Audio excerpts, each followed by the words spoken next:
Hello everyone and welcome back to the final chicane with me, Cristin Boylan.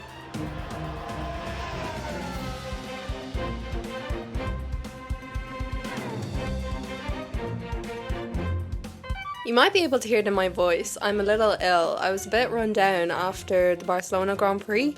I was a bit ill. I was very sick on the Sunday. If you were watching my last episode, you would have seen that, but I just never really recovered.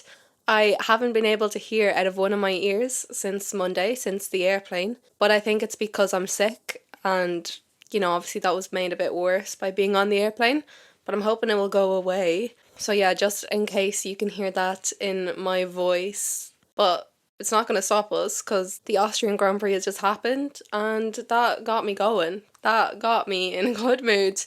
I'm hyped for this episode. This is the first episode that I'm doing in probably like 10 races on the actual day of the race. I did that earlier when the races were like really early in the morning. I did them on the same day. But I have to do it on the same day today because I have an interview for my podcast tomorrow evening. I think I spoke a little about it on my last podcast episode, but I'm interviewing a Red Bull employee tomorrow evening and I am excited. I'm a little nervous. I'm not that nervous actually. I'll probably be a lot more nervous tomorrow. It is my first interview of this year on the podcast and it's someone I'm excited to talk to because she is incredible. I think I follow her on social media and I feel like she's just such an inspiration for other young women and men, anyone young trying to get into her sort of aspect. I mean, you'll see who it is.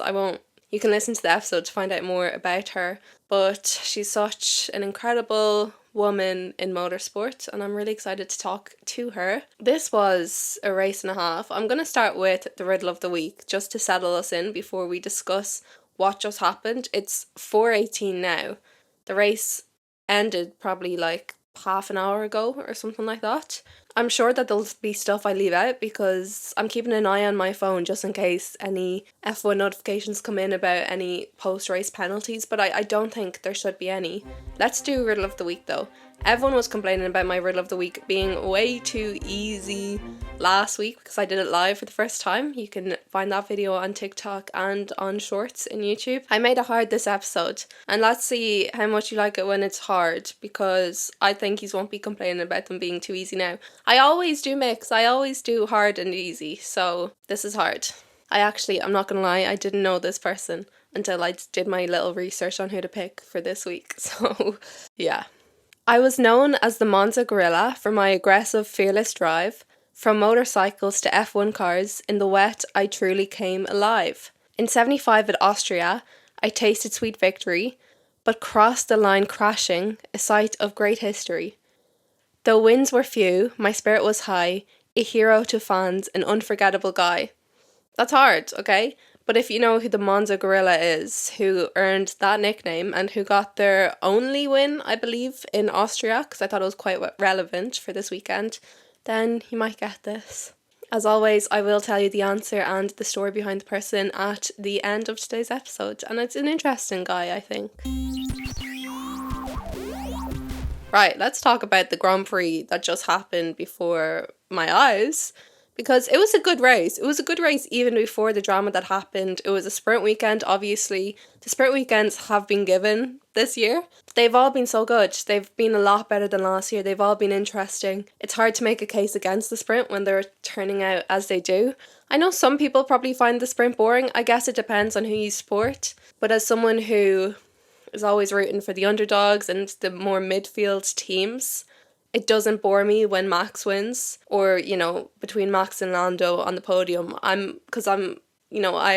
find that interesting, but then I also have a lot to look at in the midfield because some of the most interesting battles are going there between Alpine and RB and Haas. What I just saw before I started today's episodes were Lando's comments about his crash with Max, and I'm like, guys, they're so dramatic. Not in a, like, he's being so dramatic way, in a entertaining, they're so dramatic way, because this fight is starting. Lando said, if Max says he did nothing wrong, I'll lose a lot of respect for him. And then he was asked if his friendship with Max will be affected, and he said, will the friendship between Max and me end? I don't know. It will depend on him and how he explains. If he claims to be right, it will be over. If he admits that he did something stupid, then I will understand. Girl, Max is not going to admit that he did something wrong. Do we remember Baku? I mean, that was both their faults. Not going to get into that. But, I mean, if Max and Daniel can overcome Baku, I'm sure Lando and Max will be able to overcome this. But I guess, you know, it's so dramatic. Can you imagine, though, like, we get that rivalry where they actually hate each other off track as well now. Not that I want that to happen, because I love how they're all friends off track, and then when they're on track they're fierce rivals. Like, I think it's such a special thing to be able to have, and to be able to come off the track after a tough battle and still be okay with your other driver or your rival. But coming into Silverstone, like, that's setting it up for such an exciting week next week. And Lando hasn't been in the greatest form, like, mentally, because he's ill this week. So obviously I'd say that's all going to play on him, and how he potentially got that win while being sick. Like, it would have meant a lot to him. And then Max, it being at the Red Bull ring and Helmut's home race, who is a lot of respect for, and like one of Red Bull's home race. You know, it's special. Obviously it's important for him that he wanted to do well there. So there are obviously more attention than usual here. I feel like if that happened at Silverstone, the friendship would be done. Absolutely done. But I think it's exciting for the Max-Lando on-track rivalry for the rest of the season. Like, how refreshing is it to see Max have to fight? Like, making those moves and making mistakes in that fight because he's panicking and he's stressed and he's being put under pressure that he hasn't been put on since 2021. Like, I love seeing that side of Max. I love being able to see how these drivers are dealing with under pressure. I actually, for my college, not thesis, just like exam thing, wrote about Formula 1. We had to choose a sporting event because I chose sport as one of my modules, and we had to do a sporting event and just go through the analysis of it. And I talked about the effect of pressure and stuff on Lewis Hamilton and Max Verstappen and everything like that. And I focused on Abu Dhabi 2021. I did actually well in that, not to toot my own horn, but I'm interested to see how that added pressure, now that, you know, Max isn't the number one, absolutely going to win, no one else has a chance driver, comes apart. Will he fall apart? Will we see an even more impressive Max? Will he become even more impressive and dominant? And obviously this is the first glimpse that we'll get of Lando seriously fighting for wins more consistently and even fighting for that championship. So it's interesting to see how he copes under that pressure as well. And especially with Silverstone next week, like, Lando is going to be giving it absolutely everything next week. Like, if there's one race he wants to win, it's Silverstone. So I'm so excited for next week. I'm not going to Silverstone. I'm actually sort of happy to be watching it from home because I feel like you hear a lot more and you get a lot more.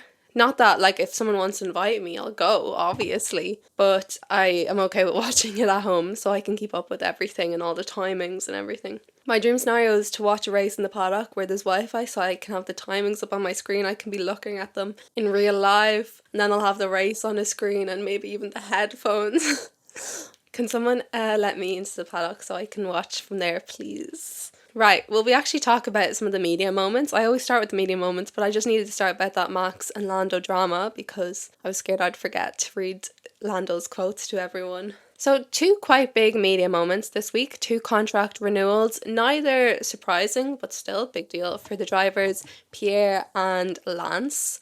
Pierre, they both signed 1+ whatever contract, so minimum, they're here another 2 years, and then it could be longer than that. But they've sort of stopped telling us how long the contracts are. Like, when was the last time we actually... So we know Perez's is 1+1, but they used to be like, 5-year contract. They've sort of stopped doing that. I want to know how long. I'd say it's 1+1. I don't think that's too much of a surprise. There was a bit of talk around Pierre and if he would go to Williams, but looks like he's setting his sights on Alpine, and they have been improving in these last 2 races.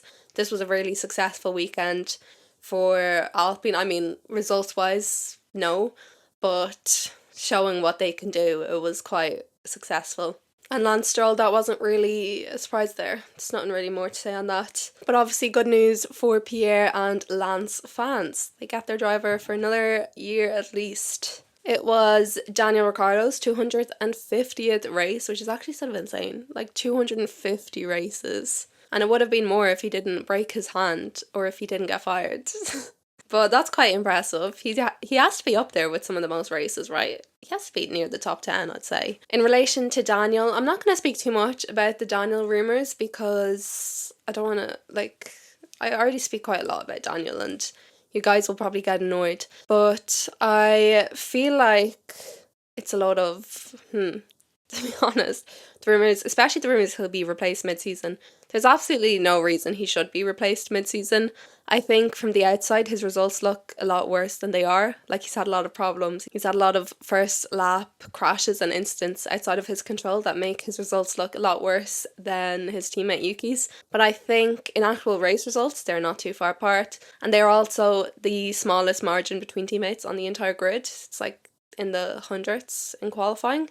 Even though, so like Yuki, it's probably like 4 to 8, or I don't even remember how many Grand Prix there's been this year. But it's also like being 15th and 16th or 10th and 11th. Like, they've also just been neck and neck as well. And especially since Imola, especially Canada, he's really shown himself. So I think if he continues to have races like he did today, even, he finished P9, which was quite a good result considering how the car looked at the start of the season. I think he should be safe for next year.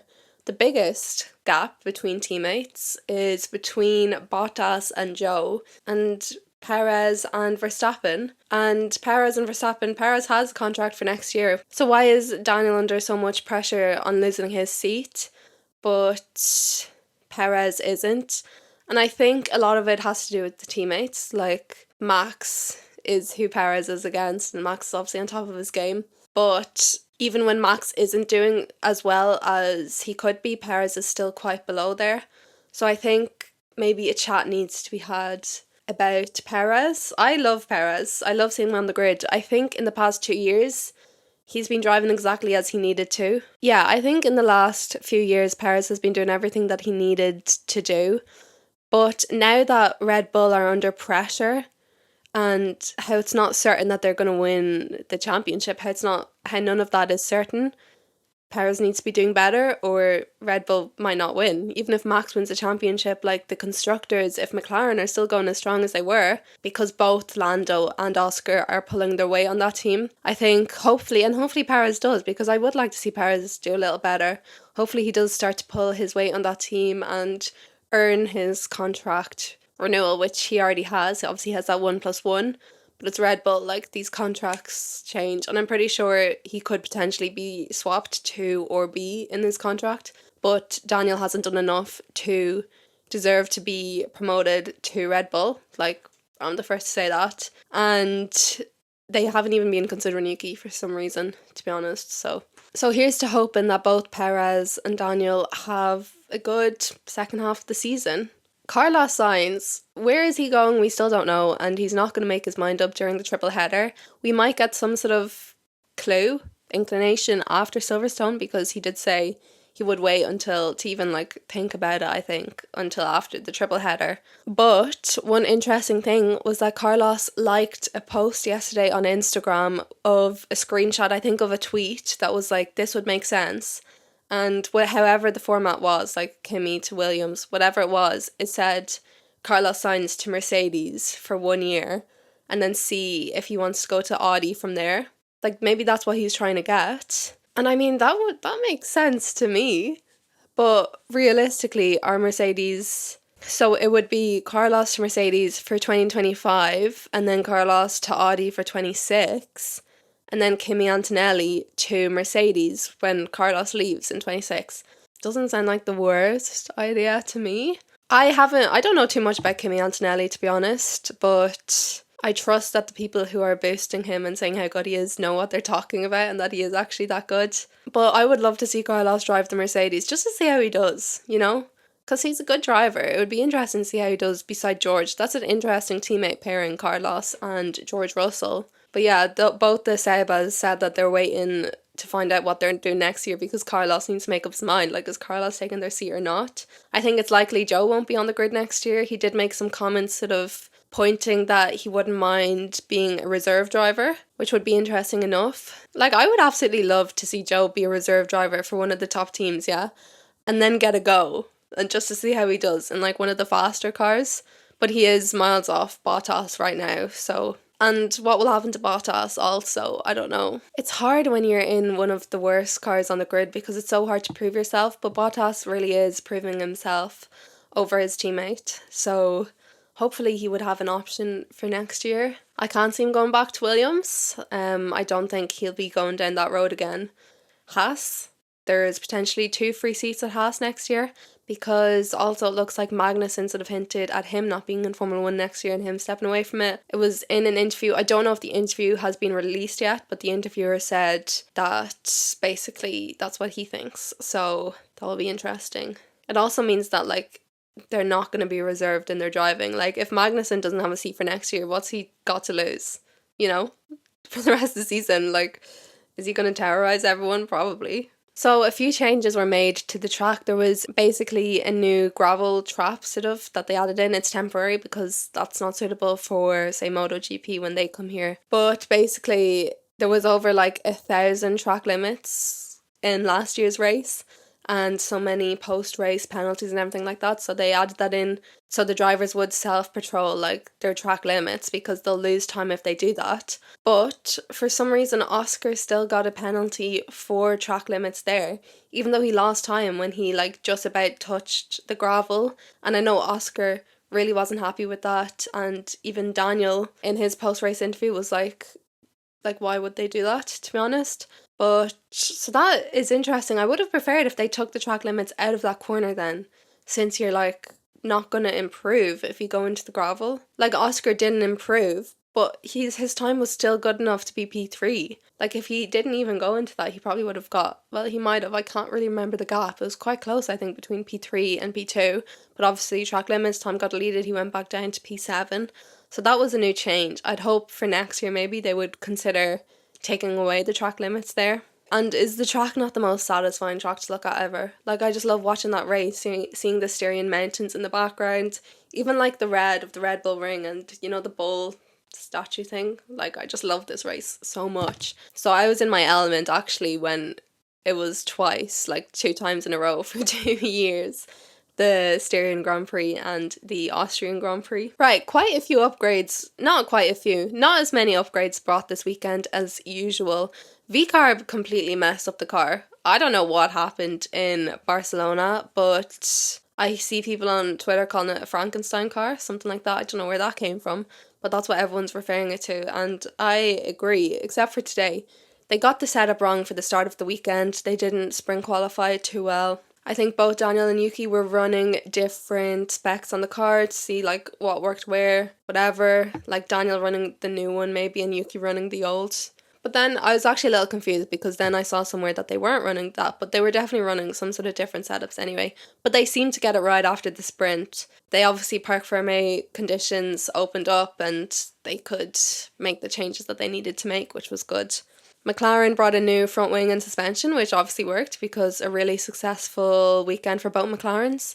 Oscar had a bit of a dip last weekend in Barcelona, but as I said last week, he was always gonna bounce right back up from that, and he definitely has today, getting that podium. Mercedes and Sauber both have a new beam wing, which basically improves aerodynamics. I don't think we saw too much of that having an effect with Sauber. Mercedes, no big change from Mercedes this weekend either. They were consistent and fast, but there was no step forward, I wouldn't say personally. Obviously, George won the race today, but a deserved win, because a win, even if you win because other people crashed out, doesn't mean that it's any less deserved because you didn't crash out. So, like, you deserve that win. So George absolutely deserved the win today. He kept it clean, he kept it fast, and that's all you can ask, to be honest. So yeah, like I said, we had the third sprint quali and sprint race of the season. Third sprint quali, we saw a couple of times deleted, Hamilton's time deleted, Joe's time deleted, but I think they got out for another one in that. And then we saw out in SQ1, Daniel, Hulk, Bottas, Albon and Joe. Sargent out-qualified Albon. He just gets the sprint. I think he's also out-qualified Albon in the sprint before.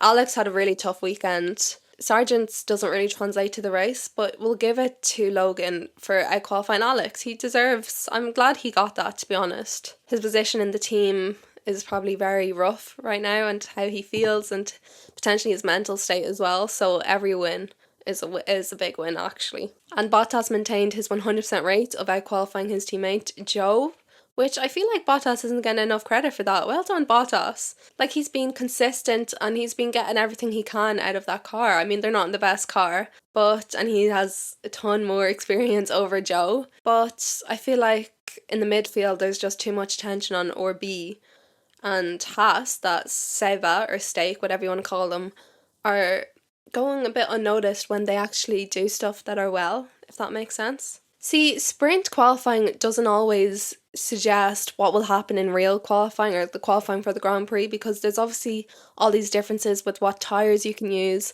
and then when the Parc Fermé conditions open and you can make changes to your car, like, all that's going to change. So I don't think the sprint weekend takes away from the Grand Prix, and that's a very mixed opinion. I know probably quite a few people disagree with me. I think a sprint every now and again is good. Like, I think the gaps that we've had between the sprints now have been good. Like, having only 3 at the point that we are at. I don't know how many are left, but I would say right now having maybe another 3 for the second half of the season would be enough. Maybe, like, how many sprints are there? I've actually no idea how many there are this year. I can't remember. But you definitely don't want to overdo it with the sprints. Like, I think it's fun when it's just an every now and again sort of thing. Aston Martin, very poor weekend, especially for Alonso. I don't know what was going on. Even, like, his mentally, there just seems to be something off. Like, they just seem to be really discouraged about something.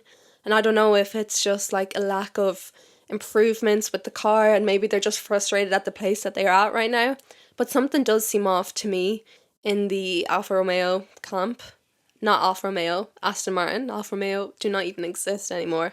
I mean, out in SQ2, Magnussen, Stroll, Alonso, Tsunoda, and then Sargent. Like, it's very odd that Alonso and Stroll, I guess, are struggling to get into SQ2 at this stage. Like, the Orbis had that disastrous car during the sprint, but they still managed to stick to the Aston Martin with, like, the Aston Martin sort of normal car, which was very odd, I think.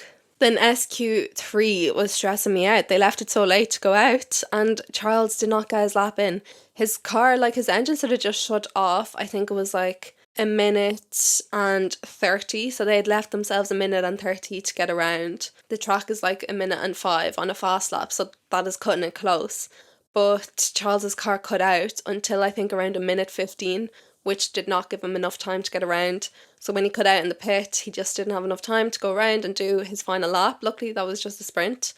Not that it mattered in the end, because we know how his race started. So then the sprint results ended up Max, Norris and Piastri, which is actually completely what I predicted in my TikToks. I do a little prediction. That's what I predicted, because I'm always right. Russell up there, Sainz up there, Hamilton up there. And then once again, Alpine's extremely consistent with each other.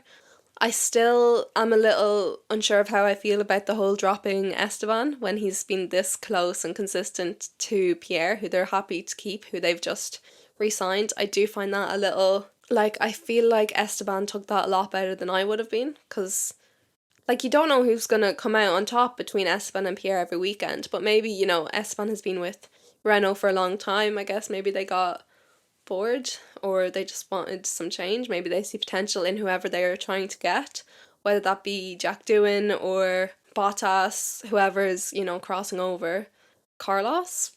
And then the sprint all started on mediums. Got all my predictions right again, because I'm just that girl, to be honest. There was some sort of delayed start for some reason. I don't completely know what happened there. Apparently there was like a photographer that was too close, or photographers too close to the track, so they had to do an extra formation lap, and then with that extra formation lap they took a lap off the total count of the sprint, which was a little annoying, because it's always nice to see them racing, hard racing for one extra lap, because a lot can happen in one lap. I mean, right from the get-go, we saw a lot of fighting between Max and Lando that was looking a little risky, and it also allowed Oscar to just squeeze through. That was like vibes of Here Comes Hamilton. Not, you know, not in Silverstone, not as iconic, but that was an impressive move to be able to see that gap opening and for him to go through it. I know Oscar got a lot of criticism for that, but you have to let them race when they're so close to each other, and when this isn't a Daniel Lando situation. Like, they're very similar to each other.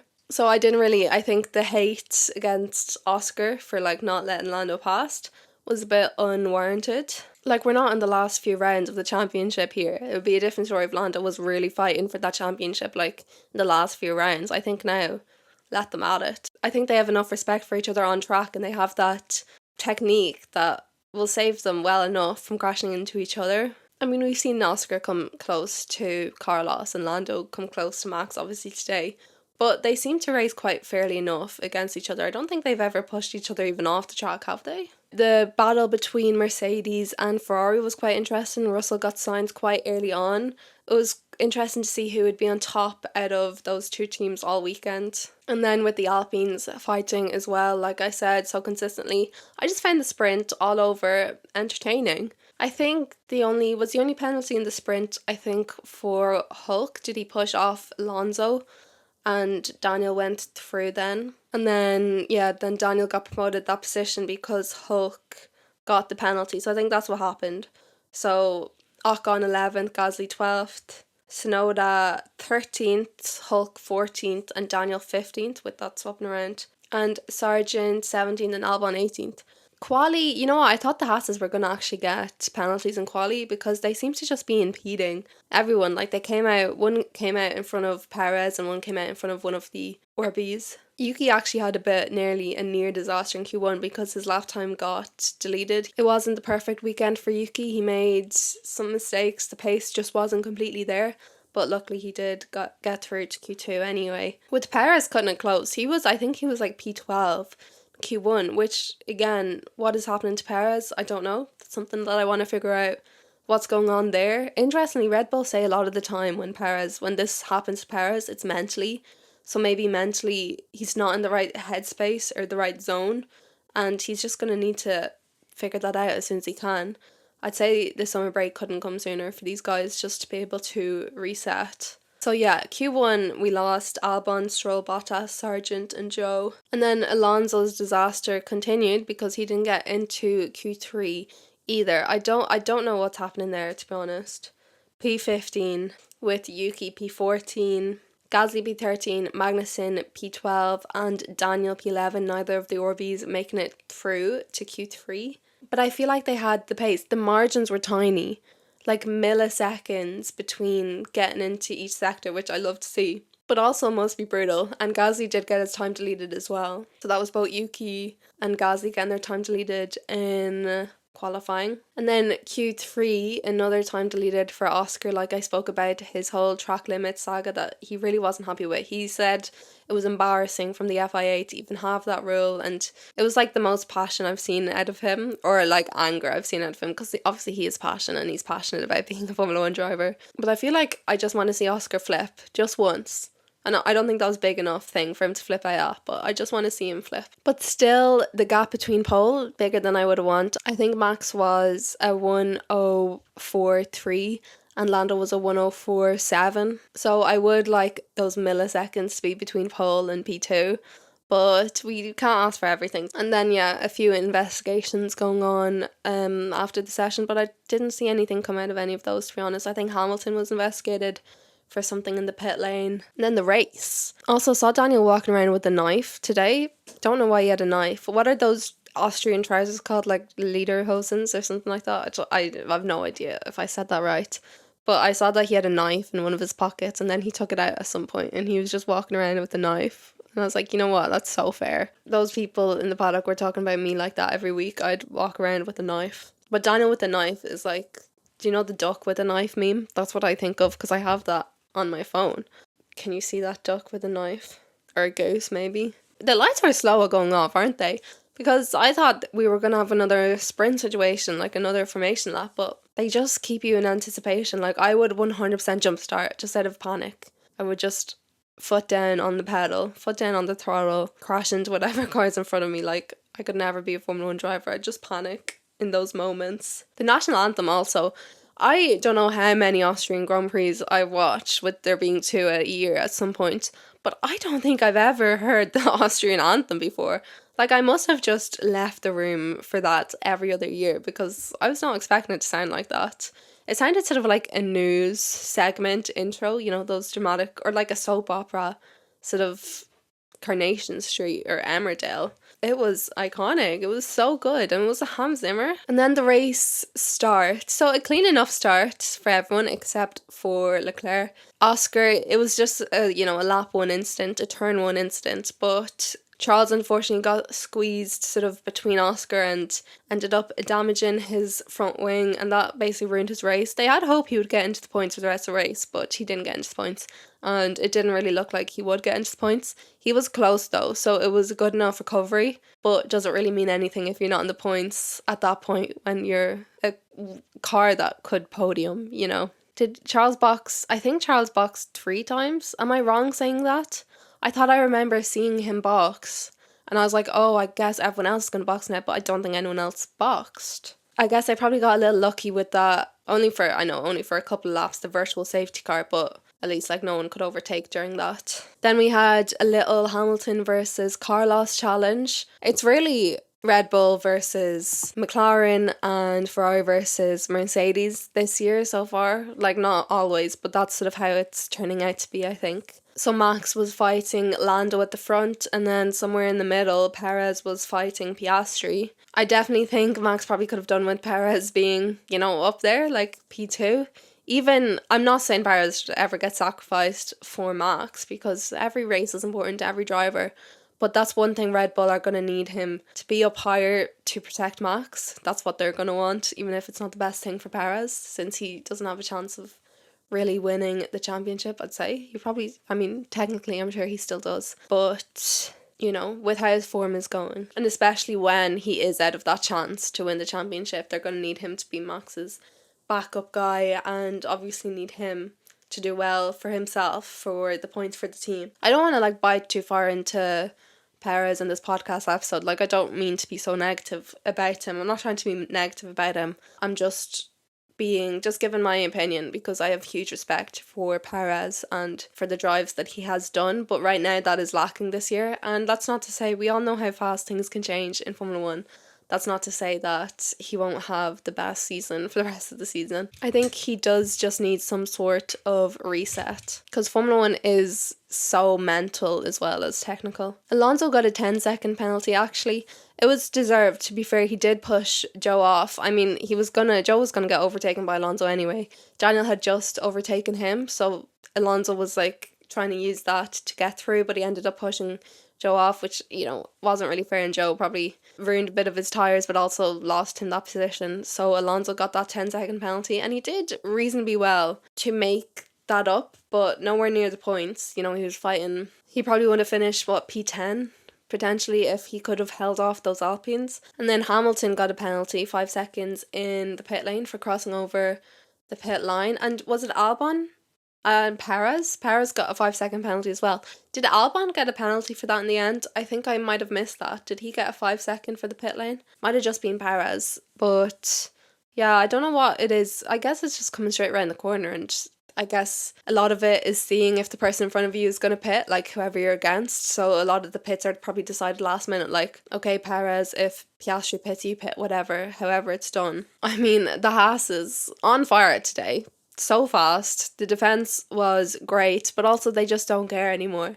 Neither of them are probably going to be on that team next year. I don't mean to put that for certain about Magnussen, but that's how it looks. And I'm sure if Magnussen wanted to stay with Haas, he would probably have that opportunity, I'd guess, because he hasn't had too bad of a season. He hasn't had a bad season. He just hasn't had a perfect season, we'll say. But I feel now it's just, let me just get as high as I can.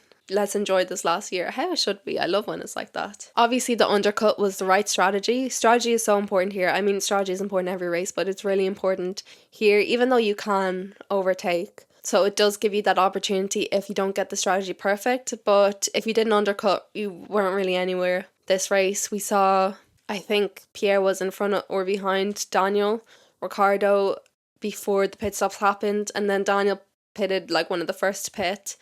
And then when Pierre pitted quite late after, he was, 5 or something places behind Daniel. And even though he could move through the field faster, it didn't seem to be worth it unless you were in quite the faster car, and you had like a clean sort of way. And then the Max and Lando battles sort of came out of nowhere. I didn't see Lando creeping up on Max like that. Max did have that slow pit stop, which obviously got them that close, and then they were sort of fighting side by side for a bit of it. It was getting a little messy. They were both being messy. Max was put under quite that bit of pressure, and he did make mistakes that I really haven't seen him make in the last few years. He just looked a little... He's not used, in Max's defense, he's not used to having to fight people anymore. Obviously, just since 2021, so in the last 2 years, he sort of had a clean slate where there weren't too many of that. And fighting Lando, something just... It was a very much old Max that was driving this race today. He wasn't that bad now. I'm sure online a lot of people are being dramatic about how the race was. It was just hard racing that crossed the line, if that makes sense. Like, it wasn't a huge, oh my god, I can't believe Max did that, or Lando did that. They both got penalties. Max got the penalty for the thing that ended their race in the end. Penalty didn't affect him in the end because he was, after he pitted, he was still that much ahead of Hülkenberg. And then Lando got a penalty too. Now, this is what I'm confused about. So I think Lando got the penalty for track limits when he went off, but he never served it because he DNF'd. So does that just cancel out if you DNF and you have a penalty that you didn't serve? Or does it carry over? I'm guessing it doesn't carry over. I'm guessing that that's the penalty gone. But remember when Perez got a penalty and he went back out, like he didn't get out of the car and then he went back out a lap or whatever later to serve the penalty. I don't think Lando served the penalty though. Did he not just retire, or did he serve it and then he retired? Can you do that? I don't know how that works though, to be honest. So is that going to convert to a 3-place grid drop, or... I'd guess nothing really happens with that, but I was a little confused about that. But yeah, the drama afterwards. I mean, they were both racing hard. Max was moving under braking. I thought, Max was doing moves that I thought weren't allowed, to be honest. So that's why I sort of have my phone here and I'm making sure that I'm not going to get a notification from Formula 1 saying that Max has another penalty or a grid drop from the next race or whatever. I just looked back on Twitter to see if there's any updates, and another Lando quote is, Max was disappointed about the move. Lando said disappointed of what? Of the incident, but what was he disappointed with? With you. And Lando said, with me. I'm looking forward to Silverstone. I don't care about this now.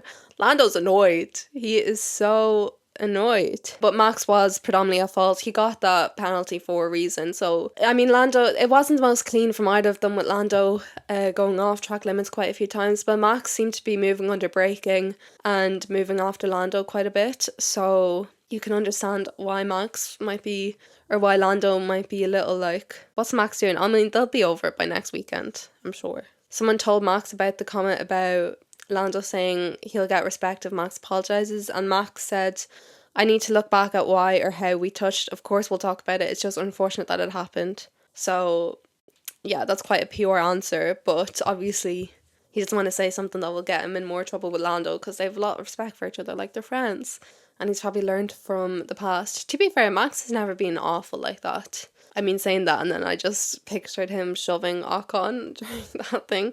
I take that back. Anyway. Yeah, is that all to talk about? Haas has had a great race. I would have probably given Nico Hülkenberg driver of the day. I think Lando got it. But he probably was driver of the day until the last few laps. Daniel had a good enough race. P9, I think. Quite good improvement. A bit ahead of Yuki. And overall, yeah, quite impressive from Daniel. I think he should be happy with that.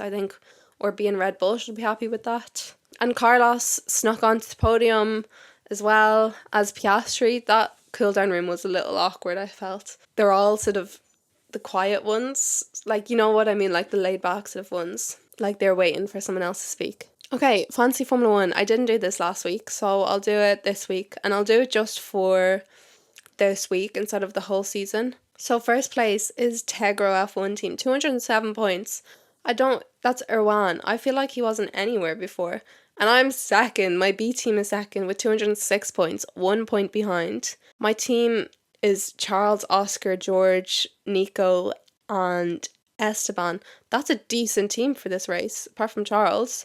But other than that, and Suki Yonoda is third. And altogether, bro, it's Verstappen in. My sound engineer Arthur Wrigley is winning, same as last week. He is on 2,111 points. Okay, so that's Fancy Formula 1. Obviously, it's not too late to join. If anyone wants to join, just ask me for the code. We'll do Riddle of the Week. So, the answer to Riddle of the Week this week was, no idea how to pronounce his name, not gonna lie, I have no idea. Vittorio Brambio was an Italian Formula 1 driver.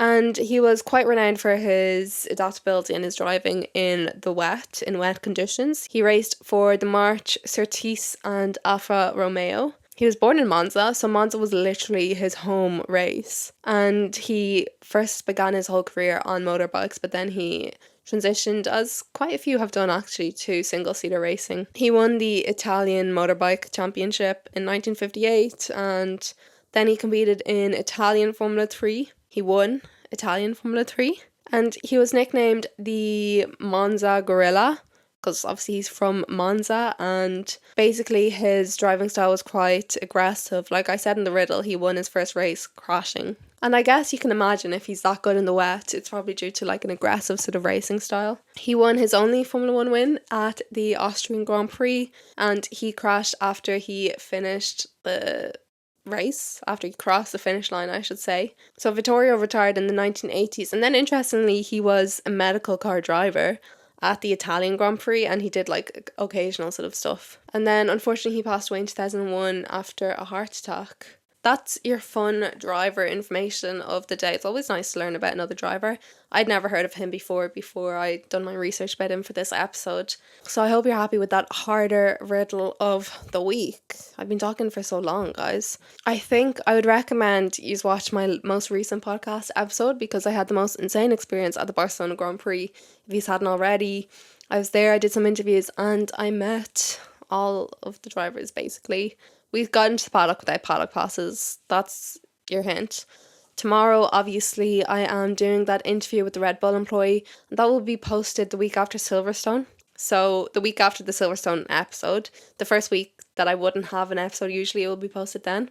Hopefully it'll be good. It'll be video, doing it over Zoom, so keep an eye out for that. I always post, just in case you don't know, I always post little videos and reviews and stuff in between race weeks, in between podcasts, on my TikTok, which is Cristin Boylan X, and on my Instagram, which is _chicane_. So feel free to join me on any of those platforms, and yeah, that's it for today's episode. I will see you for the Silverstone Grand Prix review. Goodbye.